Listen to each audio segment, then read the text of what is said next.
இயேசு கிறிஸ்துவின் நாமத்தினால் உங்களை வாழ்த்துக்கிறேன். இந்த நாளில் சங்கீதம் 105 அதிகாரம் 11வது வசனம், உங்கள் சுதந்திர பாகமான கானான் தேசத்தை உங்களுக்கு தருவேன் என்றார். அப்போ இந்த கானான் தேசத்தை குறித்தும் தேவன் கொடுத்த வாக்கு தத்தம் பழைய ஏற்பாட்டிலையும் சரிதான், புதிய ஏற்பாட்டிலையும் சரிதான்.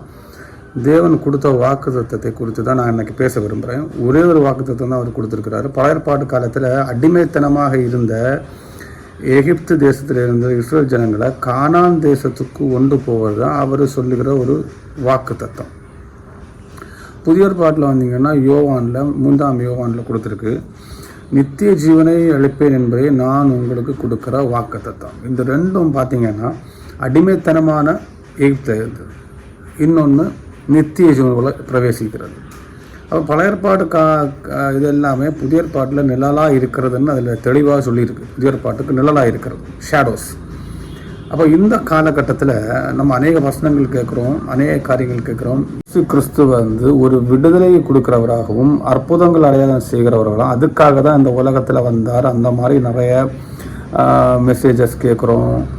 இல்லை நம்ம அதை பற்றி ஒரு அவேர்னஸில் இருக்கிறோம். நிறைய பேரை ஃபாலோ பண்ணுறோம். இயேசு கிறிஸ்துவை ஃபாலோ பண்ணுறதுக்கு முக்கியமான காரணம் என்னன்னு பார்த்தீங்கன்னா, அவங்க வாழ்க்கையில் ஒரு முன்னேற்றம் வேணும் அப்படின்னு சொல்லி தான் ஃபாலோ பண்ணுறாங்க. நான் ஓப்பன் ஸ்டேட்மெண்ட்டாக சொல்கிறேன், இயேசு கிறிஸ்துவை ஃபாலோ பண்ணால் தான் வாழ்க்கையில் முன்னேற்றம் வரும்னு சொல்கிறது எந்த விதத்தில் நியாயம்னு எனக்கு தெரிய மாட்டேங்குது.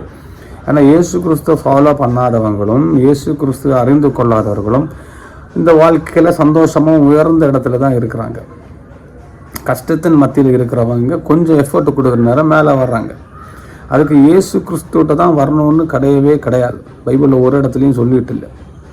ஒருவேளை சில பேர் சொல்கிறாங்க, நானும் அறிஞ்சிருக்கிறேன், எனக்கு சின்ன பிராயத்தில் நம்முடைய தழும்புகளால் குணமானோம், சுகமானோனோ குணமானோன்னு எல்லாம் சொல்கிறாங்க. நமக்கு தழும்புகளால் தான் குணம் அடைகிறோன்னு அதில் இருக்குது. ஆனால் அவர் இயேசு கிறிஸ்து சிலுவையில் அடித்து வாங்கின அந்த தழும்பை குறித்து எல்லாரும் பேசிகிட்டு இருக்கிறோம். அவருடைய தழும்புகளால் குணமானோன்னு சொல்கிறது எந்த விதத்துலன்னா, அவர் நமக்கு வேண்டி வாயினால் அடிபட்டு சிலுவையில் தொங்கி மரித்து அடக்கம் பண்ணப்பட்டு உயிர் தழுந்தனால நான் என்னுடைய ஆத்துமா குணமடைகிறது. என்னுடைய ஆத்துமா தான் அதில் குணமடைகிறது. இல்லை, நம்ம சில பேர்கிட்ட கேட்போம், நல்ல குணமாக இருக்கிறீங்க, குணமாயிடுச்சா? அதுக்கு அர்த்தம் ஆத்துமா, உங்கள் சரீரத்தில் இருக்கிற ஆத்துமா மனதளவில் பாதிக்கப்பட்டிருக்கிற இடத்துல அது ஆத்துமா குணமடைந்ததா? அதான் தேவன் அழகாக சொல்கிறாரு, நீ பாரம் சுமக்கிற என்னிடத்துல வாங்க, நான் உங்களுக்கு இளைப்பாறுதல் தருவேன். இளைப்பாறுதல் தருவேன்னா ஒரு rest in time, rest in peace, resting place. அது எங்கே கிடைக்கும்? இந்த உலகத்தில் கண்டிப்பாக ஒரு ரெஸ்டிங் பிளேஸ் கிடையாது. பிரச்சனை இல்லாத மனுஷனும் கிடையாது. ஒரு ரெஸ்டிங் பிளேஸ் கிடைக்கிற இடம் எங்கன்னா நித்தியத்தில். அதான் நித்திய ஜீவனை உனக்கு கொடுக்குறேன், என்னோடு நீ வாசம் செய்கிற உனக்கு மட்டும்தான் என்ன கிடைக்கும்? ஒரு ரெஸ்டிங் பிளேஸ் கிடைக்கும். இந்த தழும்பை தான் அவர் சொல்கிறார். இந்த ஆத்மா தழும்படைந்திருக்கிறது, இந்த என்னுடைய தழும்புகள்னால உன்னுடைய ஆத்மாய்க்கு இளைப்பாறுதல் நான் கொடுக்குறேன். இதை தான் தேவன் நம்மகிட்ட சொல்லிட்டு இருக்கிறார். ஆனால் ஸ்டில் நம்ம அநேக பேர் அதை பற்றி ஒரு அவேர்னஸ் இல்லாமல் தான் இருக்கிறோம். எப்போ பாரு நம்ம பார்த்தா ஆசீர்வாதம் கிடைக்கும், தேவன் எனக்கு பெரிய கோடீஸ்வரம் ஆக்கிடுவார், இந்த நிலைமையிலேருந்து எனக்கு வீடு கொட்டி கொடுத்துருவார். நான் என்ன சொல்வேன்னா, நித்தியத்தை வேண்டி ஓடுகிறேன்னா தேவன் நமக்கு வீடுகளுக்கு தேவன் நமக்கு ஒரு நல்ல வீடு வேணும், நல்ல ஒரு ஆசீர்வாதம் வேணும், ஒரு குடும்பம் இருக்கணும், லைஃப் ஸ்மூத்தாக போகணும். இதெல்லாம் அவர் கேட்காமலே செய்கிற தேவன். அதற்கு வேண்டி அல்ல இயேசு கிறிஸ்து சிலுவையில் மரித்தார். நமக்கு ஒரு வாக்கு தத்தத்தை கொடுத்துருக்கிறாரு. பழைய ஏற்பாடு காலத்தில் சரிதான், புதிய ஏற்பாடு காலத்திலையும் கானான் தேசத்துக்கு கொண்டு போவேன். இந்த ஒரு கானான் தேசம்னு சொல்கிறது நித்திய ஜீவன், அவரோடு இருக்கிற ஒரு அனுபவம். பரலோக ராஜ்யத்தை குறித்து தான் அவர் என்ன சொல்கிறாரு, பழைய ஏற்பாட்டிலையும் சொல்கிறாரு, புதிய ஏற்பாட்டிலையும் சொல்கிறாரு. அடிமைத்தனமாகிய எகிப்து தேசத்திலிருந்து, அப்போ நம்ம இந்த காலகட்டத்தில் அடிமைத்தனமாகிய பிசாசின் பிடியிலிருந்து, இந்த அடிமைத்தனமாகிய இந்த உலகத்தில் இருந்து நம்மளை விடுதலை பண்ணி ஒன்று போகிற இடம் கானான் தேசம், ஒன்று போகிற இடம் பரலோக ராஜ்யம். அந்த ஒரு இடத்துக்கு கொண்டு போயின்னு சொல்கிறது தான் அவருக்கு வாக்கு தத்தமாக இருக்குது. அந்த வாக்கு தத்தத்துக்கு கொண்டு போகிறதுக்கு அவர் என்னை வழி நடத்திட்டு இருக்கிறார். இந்த வாக்கு தத்தத்தை பெற்றுக்கொள்ளணும்னா, நித்தியத்துக்கு நாம் கொண்டு போகணும்னா அவ்வளோ சீக்கிரமாக இன்னும் கொண்டு போக முடியாது. அவ்வளோ கஷ்டத்தின் மத்தியில் தான் நான் போக முடியும். ஏன்னா செங்கல் இருந்துச்சு, யோர்தான் இருந்துச்சு, அப்புறம் எரிகோ இருந்துச்சு. நிறைய ராஜாக்கள் தடையாக வந்தார்கள். அநேக பேர் தேவனை விட்டு வழி விலகி போனாங்க. அநேக பேரை அக்னி பட்சித்தது. எல்லாமே தாண்டி தான் சில கூட்ட ஜனங்கள் கானான் தேசத்துக்கு போனாங்க. அதே போல தான் இந்த காலகட்டத்தில் நம்மளை நடத்துகிற தேவன், இந்த உலகம்னு சொல்கிறது கஷ்டத்தின் மத்தியில் தான் நம்ம வாழ்க்கை இருக்குது.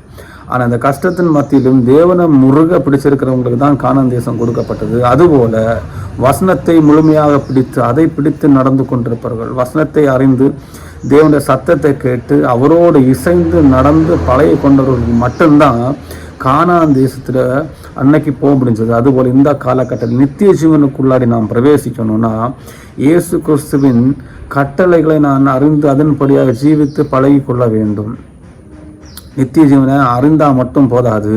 இயேசு கிறிஸ்து அறிந்தனால எனக்கு நித்திய ஜீவன் கிடைக்கணும் ஒரு வாக்குத்தத்தத்தை கொடுக்குறாரு. அப்போ நித்திய ஜீவன் கிடைக்கணும்னா இன்னொரு வசனம் சொல்லுது, அவருடைய கற்பனைகளை கை கொள்வது தான் நித்திய ஜீவன். அப்போ அவரோட கற்பனைகளை நம்ம கை கொண்டால் மட்டுமே அந்த நித்திய ஜீவனுக்குள்ளாடி நமக்கு என்றாக முடியும். அல்லாமல் இயேசு கிறிஸ்துவை ஃபாலோ பண்ணுறதுனால உங்களுக்கு அற்புதம் அடையாளம் தான் அது எனக்கு வேணும், அந்த மாதிரி நீங்கள் ஃபாலோ பண்ணுறதா இருந்துச்சுன்னா நான் ஓப்பனாக சொல்லுவேன், அது ஒரு மாய்மாலமான ஒரு அனுபவம். ஏன்னா அற்புதம் அடையாளத்துக்கு இயேசு கிறிஸ்துவை தான் ஃபாலோ பண்ணணும்னு இல்லை, சும்மா இருந்தாலும் நடக்கும். ஏன்னா இயேசு கிறிஸ்து அறியாதவர்களுக்கும் அற்புதம் நடக்கிறது, இயேசு கிறிஸ்து அறியாதவர்களுக்கும் ஆசீர்வாதம் நடக்கு, எல்லாமே கிடைக்கும். ஆனால் இயேசு கிறிஸ்துவை ஃபாலோ பண்ணி நீங்கள் வர்றதா இருந்துச்சுன்னா உங்களுக்கு ஒன்று மட்டும் உறுதியாக கிடைக்கும், நித்திய ஜீவன் உங்களுக்கு கிடைக்கும். அந்த நித்திய ஜீவன் உங்களுக்கு கிடைக்கணும்னா நீர் இயேசு கிறிஸ்துவோடு தான் நீங்கள் பயணிக்க வேண்டும். அந்த ஒரு வசனத்தை தான் நான் இன்னைக்கு கோட் நமக்கு சுதந்திரமாக கொடுத்துருக்கிற ஒரு தேசம் கானான் தேசம். நம்ம வாழ்க்கையில் நமக்கு பரலோக ராஜ்யம்னு சொல்கிறது நமக்கு அவகாசம் உள்ள ஒரு காரியம். அந்த அவகாசத்தை விட்டு கொடுத்துட்டு உலக ரீதியாக நம்ம ஓடிட்டு இருந்தோம்னா இன்னொரு நாள் நம்ம என்ன பண்ணுவோம், ஏமாற்றப்பட்டவர்களாக இருப்போம். தேவன்கிட்ட போய் நம்ம கேட்க முடியாது. தேவனே எனக்கு ஒரு அவகாசமாக சொன்ன அந்த பரலோகராஜ்யம் எங்கேன்னு நம்மளுக்கு கேட்க முடியாது. அவர் என்ன சொல்லுவாருன்னா, அந்த அவகாசத்தை உன் கையில் தான் கொடுத்துருந்தேன், அந்த வசனத்தை மட்டும் படித்து அதன் மூலியமாக நீங்கள் எனக்கு பேக்கில் வாரதாக இருந்துச்சுன்னா அவங்களுக்கு கொடுத்துருக்குறேன்னு அவர் கண்டிப்பாக நம்மளை பார்த்து சொல்லுவார்.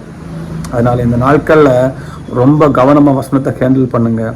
யார் என்ன சொல்கிறாங்கன்னு இல்லை, வசனம் உங்கள்கிட்ட என்ன சொல்லுது, இயேசு கிறிஸ்து என்ன சொல்கிறாரு, அதை எப்படி கண்டுபிடிக்கலாம்னா பைபிளை அனுதினம் வாசிங்க. ஏதோ கடமைக்கு வேண்டி வாசிக்காதீங்க, அற்புதத்துக்கு வேண்டி வாசிக்காதீங்க. ஏன்னா அற்புதம் செய்கிறது அவர் ரொம்ப ஈஸி. அதுக்கெல்லாம் அவர் சிலுவையில் மறிக்க வேண்டிய தேவையும் கிடையாது, ரத்தத்தை கொடுக்க வேண்டிய தேவையும் கிடையாது, உங்களுக்கு வாக்குத்தத்தம் கொடுக்க வேண்டிய தேவையும் கிடையாது. அற்புதம் செய்யணும்னா அவர் சும்மா செய்துட்டு போயிட்டே இருப்பார்.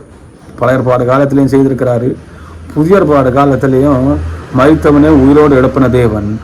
ஆஃப்டர் ஆல் ஒரு சின்ன ஒரு அற்புதம் செய்கிறதுக்கு, ஒரு பண கஷ்டத்தை மாற்றுறதுக்கு வேண்டி அவர் இந்த சிலுவையில் மரித்தார், அதற்கு வேண்டி அவர் ரத்தத்தை சிந்தினார், அதற்கு வேண்டி அவர் இந்த உலகத்தில் பாடுகளை அனுபவித்தார். கண்டிப்பாக கிடையவே கிடையாது.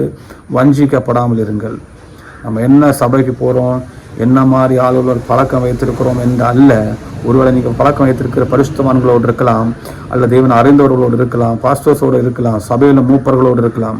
ஆனால் அவங்க என்ன மாதிரி நடத்துகிறாங்கன்னு உள்ளதை நம்ம தான் அறிந்து கொள்ளணும். அது எப்படி அறிந்து கொள்ளுதுன்னா, அது உண்மையாக நடத்துகிறாங்களா இல்லை அவங்க கோட்பாடுகள் பொய்யா இருக்கிறதா அறிந்து கொள்வதற்கு வசனம் நமக்கு கொடுக்கப்பட்டிருக்கிறது. இந்த வசனம் தான் நம்மளை நியாயம் தீர்க்கும். அவருக்கு முன்பாக நாம் குற்றமற்றவர்களாக இருக்கணும்னா வசனத்தின்படி ஜீவிக்க பழகிக்கொள்ள வேண்டும். இதன் மூலமாக தேவன் உங்களை ஆசீர்வதிப்பார். ஆமென்.